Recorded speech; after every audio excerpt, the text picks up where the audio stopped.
করেছে। আর মমতা ব্যানার্জি মামলা করা মানে সিঙ্গেল মানুষের মামলা, নওশাদ সিদ্দিকী মামলা করা মানে সিঙ্গেল মানুষ মামলা করছে।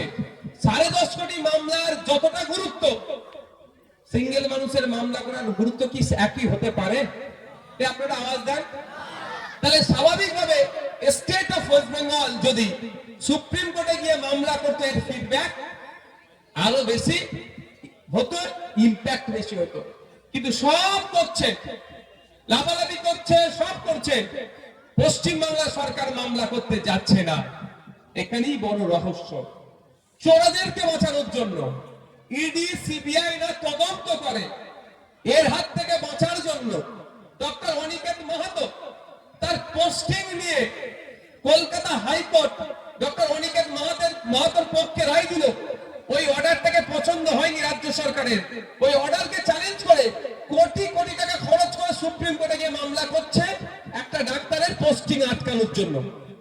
আর পশ্চিমবাংলার এত মানুষের লজিক্যাল ডিসক্রিপেন্সির পরে অ্যাডজুডিকেশনের এই সমস্যা হচ্ছে, এই সমস্যা সমাধানের জন্য তিনি কেন সুপ্রিম কোর্টে রাজ্য সরকারের হয়ে মামলা করছে না?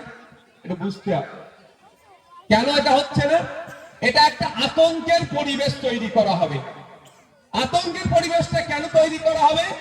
2026-এর নির্বাচনী বৈতরণীটা পার করতে হবে। কিভাবে? পুরো যুক্তি করে রেখেছে, পুরো যুক্তি করে রেখেছে। আমি আপনাদের বলছি, মিলিয়ে নেবেন।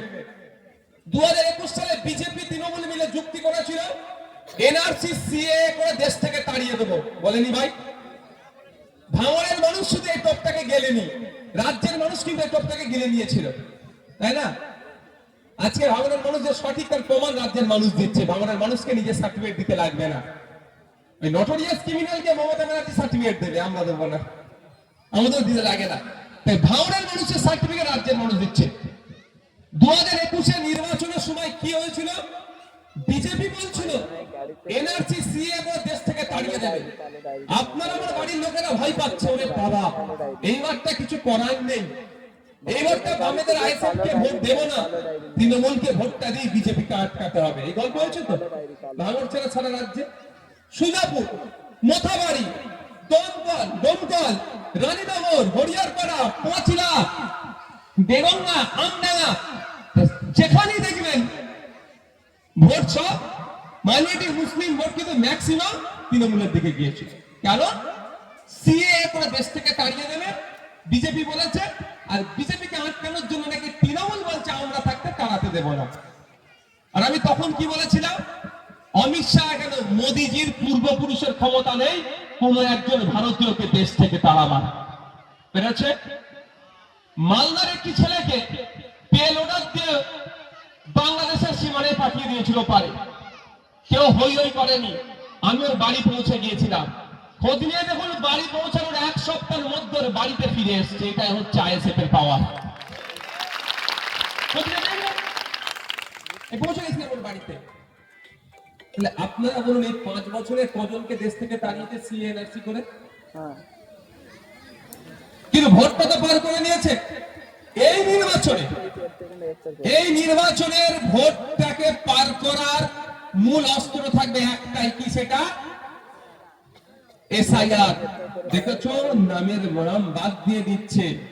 অমুক ক্ষমতায় আসলে তোমাদের সবাই বাদ দিয়ে দেবে, আমি ক্ষমতায় থাকলে বাদ দিতে পারবে না। এখন ক্ষমতায় কি আছে ভাই? তাহলে এখন বাদ দিচ্ছে কিভাবে? এখন তো ক্ষমতায় আপনি আছেন। এই আমাদের এতে কাজল পণ্ডিত ওদের ভাঙড়ে আমি ফোন করেছিলাম, যোগাযোগ করছি, আমি ফোনে পাইনি। গতকালকে ফোন করেছি, বাড়িতে লোক পাঠাবো শানপুকুরে। জয়নাল আবেদিন ক্ষমতায় তো আছে, তারপরেও তাহলে তার নামটা বাদ ডিলিট হলো কেন? আবার ক্ষমতায় আসলে নাম রেখে দেবো, সেই এনআরসি সিএ করে দেশ থেকে তাড়িয়ে দেবার গল্প হবে, এটা প্ল্যান করে। আর ওদিকে নামগুলো ইচ্ছাকৃতভাবে ডিলিট করানো হয়েছে। সব ডকুমেন্টস থাকার পরেও অ্যাডজুডিকেশনে কেন দিয়েছে? ভয় দেখাতে হবে। বিজেপি কি বলবে? আমাকে ভোটটা দাও, অ্যাডজুডিকেশন গুলো সব ডিলিট মেরে দেবো, ওতে বেশিরভাগ মুসলমান আছে, ওদেরকে জব্দ করবো। একটা শ্রেণীর মানুষের ভোট নেওয়ার চেষ্টা করবে। আর তৃণমূল কি করবে? এরা ওরা নাম বাদ দিয়ে দিচ্ছে, আমাকে না ভোট দিলে কিন্তু নাম টোটাল বাদ পড়ে যাবে, এই গল্প শোনাবে। তা আমি আপনাদের বলি, সত্যিকারের অর্থে যদি আমি ভোটারদের পক্ষে থাকি তাহলে আমার অবস্থান ক্লিয়ার হবে, আগে সমাধান পরে নির্বাচন, তাই তো নাকি ভাই?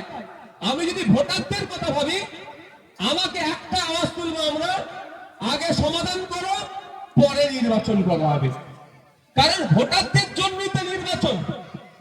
একটা হেভি অংশের ভোটার যদি ভোটে অংশগ্রহণ করতেই না পারে, তাহলে গণতন্ত্রের উৎসব সম্পূর্ণ হবে কি ভাই? তাহলে আমার মনে পাপ নয়, আমি প্রকাশ্য ঘোষণা করছি এবং নির্বাচন কমিশনের অফিসে গিয়ে জানিয়ে এসেছি, আগে 60 লাখের সমাধান করতে হবে, তারপরে নির্বাচনের নির্ঘণ্ট ঘোষণা করতে হবে। কিন্তু রাজ্যের মুখ্যমন্ত্রীর মুখ থেকে কি একথা একবারও শুনেছেন আপনারা? শুনেছেন? উনি কিন্তু ধর্নায় বসেছেন, কবিতা আওড়েছেন, অনেক বুদ্ধিজীবীদের খুঁজে পাওয়া যাচ্ছিল না, মার্কেটে বুদ্ধিজীবী শেষ হয়ে গিয়েছিল, মার্কেটে নিয়ে আবার নতুন করে খুঁজে পেলাম। তারা অনেক কথা বললেন, মমতা ব্যানার্জির মুখ থেকে একবারের জন্য শুনলাম না আগে সমাধান পরে নির্বাচন। তাই আপনাদের বলবো, এই আওয়াজটা তুলতে হবে সমাজের প্রত্যেকটা স্তর থেকে। নওশাদ সিদ্দিকীর নাম অ্যাডজুডিকেশনে আসেনি, আমি যদি চুপ করে থাকি ভুল হবে। আর আপনার নাম অ্যাডজুডিকেশনে এসেছে, আপনার হয়ে যদি আমি কথা না বলি, আগামী দিন কিন্তু আমার উপরে কোপ পড়বে।